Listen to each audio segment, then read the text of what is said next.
Hey, how do you doing? Secretary.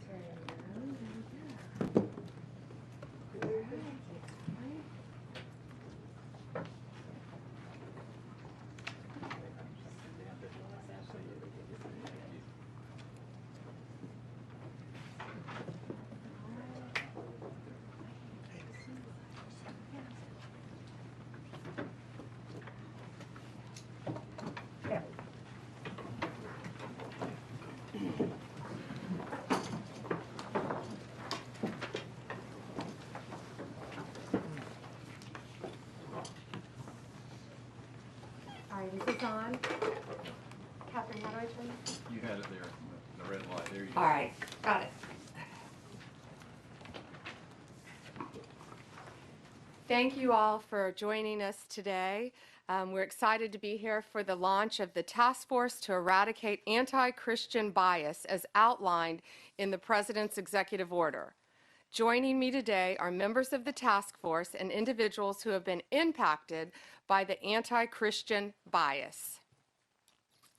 Together, this task force will identify any unlawful anti-Christian policies, practices, or conduct across the government, seek input from the faith-based organizations and state governments to end anti-Christian bias, find and fix deficiencies in existing and regulatory practices that might contribute to the anti-Christian bias. As President Trump has stated, the Biden administration engaged in an egregious pattern of targeting peaceful Christians while ignoring violent anti-Christian offenses. The president is right. Biden's Department of Justice abused and targeted Christians. Pro-life Christians were arrested and imprisoned for peacefully praying outside abortion clinics. The FBI spied on traditional Catholics in their parishes. President Biden declared Easter Sunday to be Transgender Day of Visibility. No longer. Vandalism against churches was 8 times higher in 2023 than it was in 2018.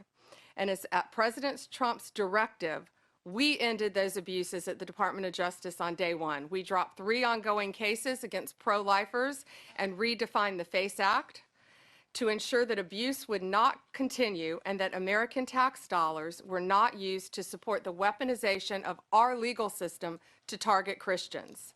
Just a few weeks ago, we convicted a man in Arizona for a plot to bomb Christian churches. The Department of Justice will protect religious liberty for Christians and for all Americans. We'll work closely with everyone around this table and take a whole of government approach to solving this problem and ultimately protect Americans' First Amendment rights.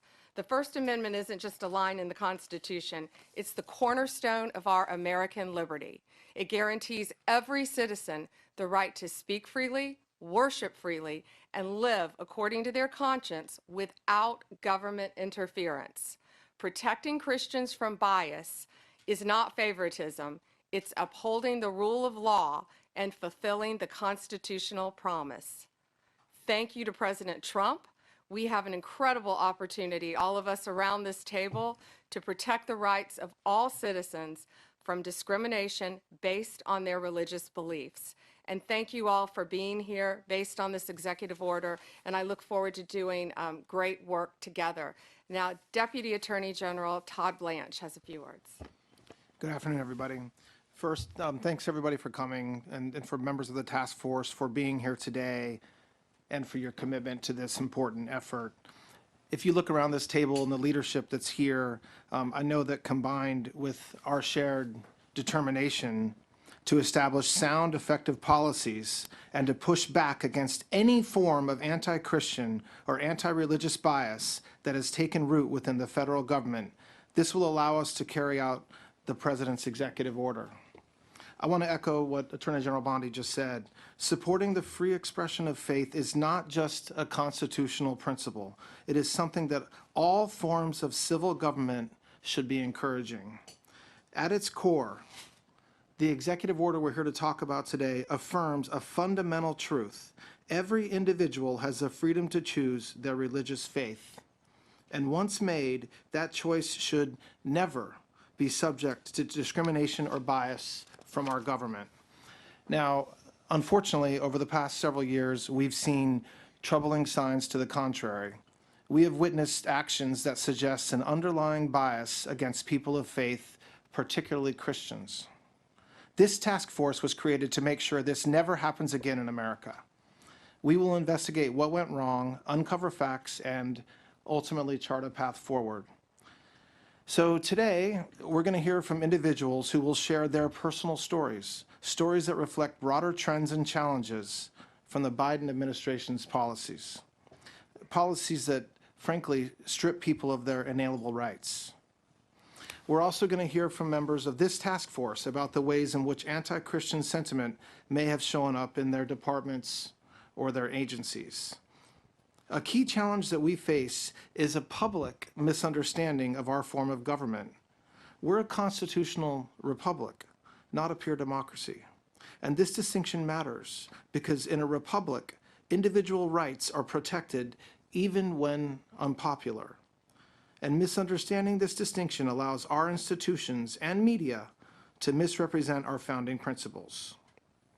Our government's purpose is to secure rights, not restrict them.